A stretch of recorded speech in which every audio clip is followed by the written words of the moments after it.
شروع اللہ کے نام سے جو بڑا مہربان اور نہایت رحم کرنے والا ہے۔ دنیا کی زندگی ایک عارضی اور فانی زندگی ہے، جبکہ آخرت کی زندگی دائمی اور ابدی ہے۔ قرآن پاک میں اللہ تعالیٰ نے بار بار اس حقیقت کو واضح کیا ہے کہ دنیا کی زندگی ایک دھوکہ اور آزمائش ہے اور اصل کامیابی آخرت کی تیاری میں ہے۔ قرآن میں ارشاد باری تعالیٰ ہے، اور دنیا کی زندگی تو صرف دھوکے کا سامان ہے۔ دنیا کی رنگینیاں، خواہشات اور مال و دولت بظاہر بہت دلکش ہیں، لیکن یہ سب کچھ ایک دن ختم ہو جائے گا۔ انسان کو قبر میں جانا ہے اور پھر آخرت کے دن حساب کتاب دینا ہوگا۔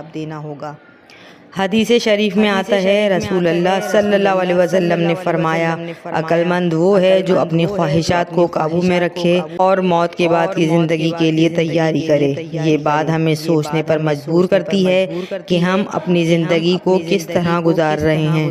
اگر ہم دنیا کے پیچھے بھاگ رہے ہیں تو یہ یاد رکھنا ضروری ہے کہ یہ زندگی صرف ایک امتحان ہے۔ اللہ کے حقوق کی ادائیگی سب سے اہم ہے۔ قرآن و سنت کے مطابق زندگی گزارنا چاہیے، دوسروں کی مدد کرنا چاہیے، وقت کو فضول چیزوں میں ضائع کرنے کے بجائے اللہ کی یاد اور آخرت کی تیاری میں لگائیں۔ اپنے گناہوں پر ندامت اور اللہ سے معافی مانگیں۔ دنیا کی عارضی زندگی کو آخرت کی تیاری کے لیے استعمال کریں، کیونکہ آخرت کی زندگی ہمیشہ باقی رہے گی اور اصل کامیابی وہی ہوگی جو ہمیں وہاں ملے گی۔